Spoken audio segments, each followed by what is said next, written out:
Hey, what's up? It's Jim, and today I'm going to talk about Black Bag. Now, this is the second film from Steven Soderbergh this year, written by David Kemp. It is their third collaboration overall. I think one thing this film is very good at is oftentimes when they're kind of doing these sort of MacGuffin hunt spy things, I really get lost in the minutia, and it's sort of neat watching them talk and do all their spy shit. But like at a certain point, you're like, I know it's a MacGuffin. A MacGuffin, by its nature, is an abstract thing. It's just about the chase and all that stuff. That is sort of this movie. But also, I got really into all the minutia and their conversations, more so than I ever do in most spy films that aren't like a Le Carré thing or something. I was very involved in this. I think it's because like Soderbergh and Kemp really came to play. They had a great cast here. It shot very well. It's an interesting take on spies and everything like that. It is really a really fantastic spy movie. And I think that's sort of what kind of grabbed me about it. Because it's about a spy played by Michael Fassbender who finds out these people have this big like thing that could be disastrous if it got out. You don't actually know what it is. It's very much, for a lot of it, so it's very much playing the MacGuffin game. But then he decides to have all the people he suspects, who is also his wife, over for dinner and puts truth serum in their food, and there's a big argument. But then you stay with those people throughout it, them being Kate Blanchett, you get Melissa Abuela, Tom Burke, Naomi Harris, I think his name is Reggie Page. All together, these couples who are all things might be involved in some way, and they're kind of intertwined throughout the movie. Also, Pierce Brosnan is there as kind of the head of all the spy stuff, which is kind of a nice casting job. I thought it was cool. But Michael Fassbender is trying to find out who leaked this information, who gave the Russians this evil thing they shouldn't have, and whether or not his wife is responsible. This is a very pro-marriage spy movie, which I most of the time when you have people like lying and stuff, and particularly spy movies, they're not super into monogamy, so that was interesting. I actually saw this on a date with my wife, so that's good that it was that, I guess. She was not as into it as me, but I was surprising. But usually it's the opposite in terms of stuff like this. I did find it like, I think part of it is this is just like a very nice cast, a very tight screenplay, and a director who seems very interested in getting this to work. His last film this year, Presence, felt like they were doing a riff, and I know Soderbergh does a million different things. Part of his thing is being so prolific, and oftentimes I'm usually more down for them, but that one just felt more like hey, I'm doing a horror movie, look at me, isn't this neat? It just felt like someone doing a riff. This felt like a full Steven Soderbergh film, with a really cool cast, with not as much music as I thought, but like an interesting take on it. It felt very much like his thing, even though I don't know if he's really done, I guess Haywire is sort of a spy thing, but this felt like a very dry kind of spy kind of movie, and I think he was very good at it. It felt, I would, maybe not, I don't know, I would mark it one of his better ones. I liked how dispassionate Michael Fassbender was, which is, I guess that's like how auteurs view him now. Between this and The Killer, it's like everybody's got to be, anytime they use him, they have to dial down the passion. I like that Kate Blanchett was very, I never really see her with long hair like that. She doesn't have as much to do, which is odd. When you have someone like Kate Blanchett, you probably could have maybe had someone cheaper, but she was there. I don't know. She was good, but she's remarkably not as interesting as usually, but it felt like the material didn't know what to do with her, so it's probably not on her on that one.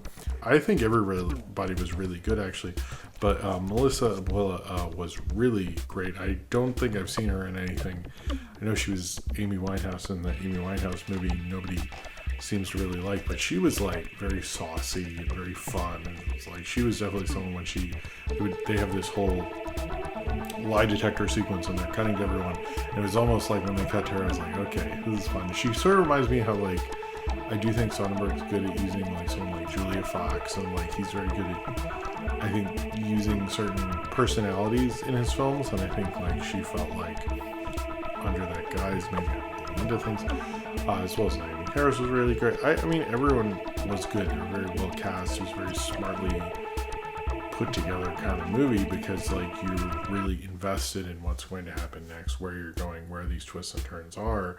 There's even a whole plot line over a movie stub. So you got me on that one. That I'm interested in. Go, what do you mean you saw a movie? Didn't even talk about it. And I don't even know. Like, what the fuck?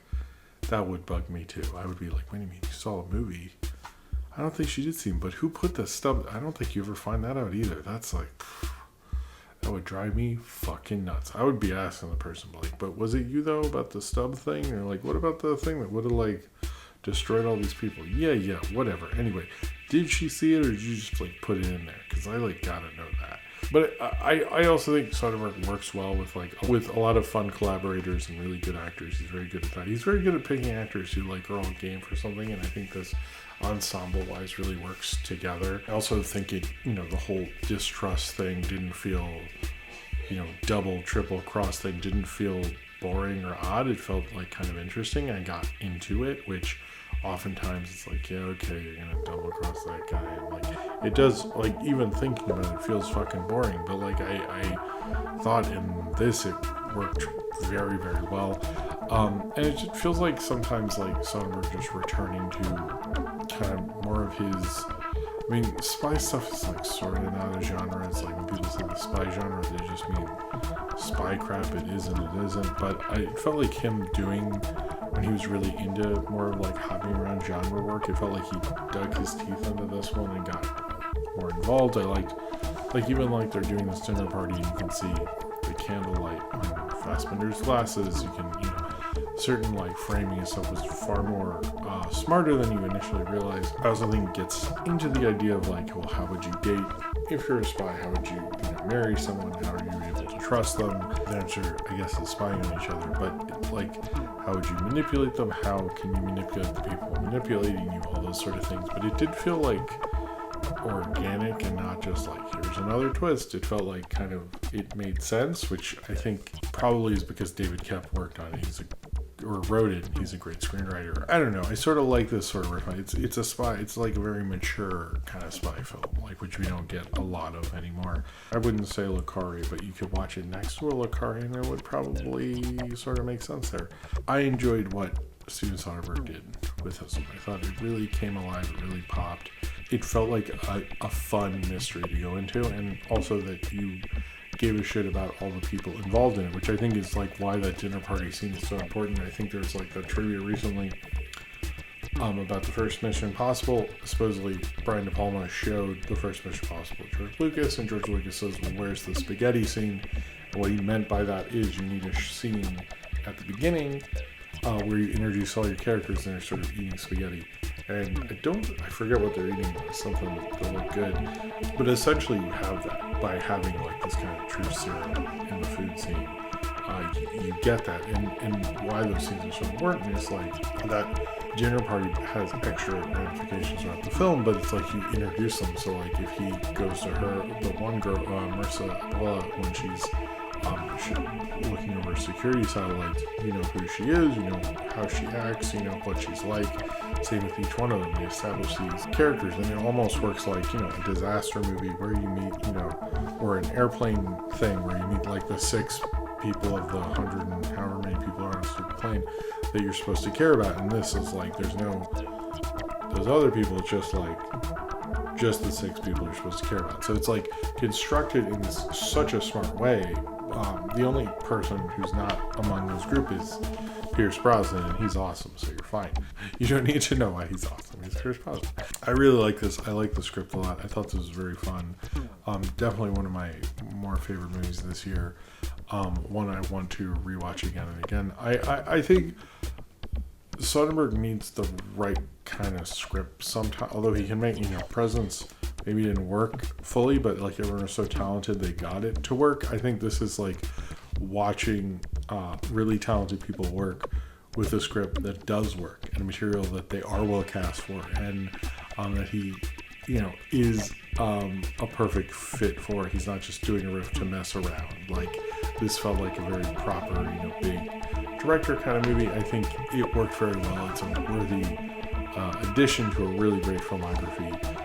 It was just fun to watch, and it was just, I got very into like the various like things. You do find out what it is, but it's probably like 39 steps where you find out, then in 4 years you'll forget and go, that mystery was cool. What was it about? I don't know. A lot of fishing, a lot of, wealth porn, stuff like that. But I thought it was good edit. I think it worked well with the cast. I mean, I don't know. Some of the stuff I don't normally like, and I'm sure Steven Soderbergh and I have different aesthetic choices. It's also probably because he has like a lot of money and things.